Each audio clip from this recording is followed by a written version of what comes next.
আজকের recipe garlic beef.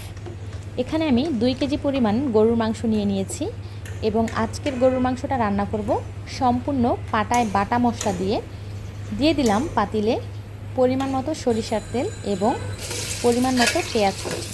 কিছুক্ষণ ভেজে নিয়ে এখন দিয়ে দিচ্ছি এলাচ, লবঙ্গ, দারুচিনি, কালো গোলমরিচ, বড় কালো এলাচ এবং তেজপাতা।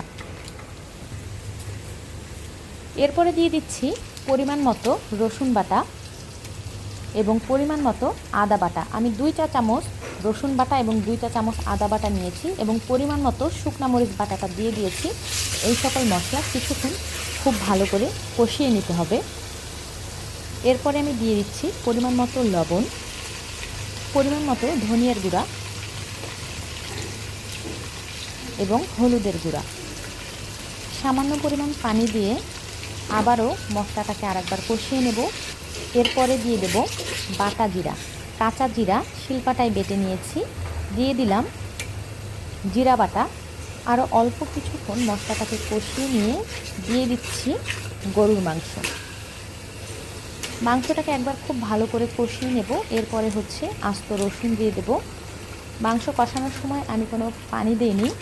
মাংস কষাতে কষাতে বেশ খানিক পানি বের হয়েছে, সেই পানিতেই মাংস ভালো করে কষিয়ে নিয়ে এরপরে দিয়ে দেব আস্ত রসুনগুলো খুব ভালো করে ধুয়ে নিয়েছি এবং বেছে বেছে ভালো রসুনগুলো নিয়েছি।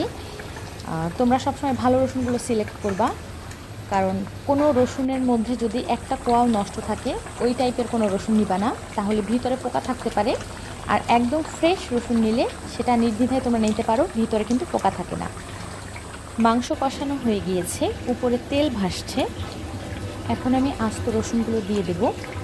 এখানে আছে প্রায় আধা কেজি পরিমাণ রসুন, 400 গ্রাম হবে, আধা কেজি হবে না, আধা কেজির একটু কম আছে।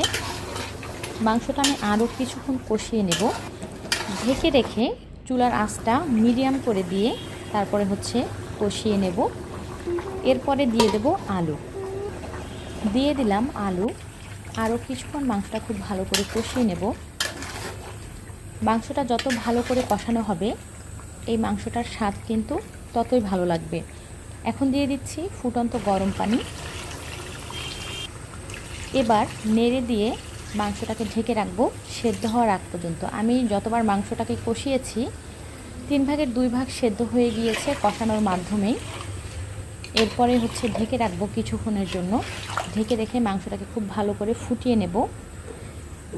কিছুক্ষণের মধ্যে রান্না শেষ হয়ে যাবে। রান্নার কালারটা কিন্তু ভীষণ সুন্দর হয়েছে এবং স্বাদটাও কিন্তু ভীষণ মজা হয়েছে। সকল প্রকার মশলা ঠিক আছে। এখন দিয়ে দিচ্ছি আমি ভাজা জিরা এবং গরম মশলার গুঁড়া, খুব সুন্দর একটি ফ্লেভার আসার জন্য। এই মশলাটা দেওয়ার পরে 4 থেকে 5 মিনিট ঢেকে রাখবে, তাহলে মশলার ঘ্রাণটা খুব ভালো করে মাংসের সাথে মিশে যাবে। কালারটা ভীষণ সুন্দর হয়েছে এবং খেতেও কিন্তু দারুণ মজা হয়েছে। তোমরা অবশ্যই ট্রাই করবে গার্লিক বিফ, দারুণ মজাদার একটি রেসিপি। দেখতে যেমন সুন্দর হয়েছে খেতেও তেমন মজা হয়েছে।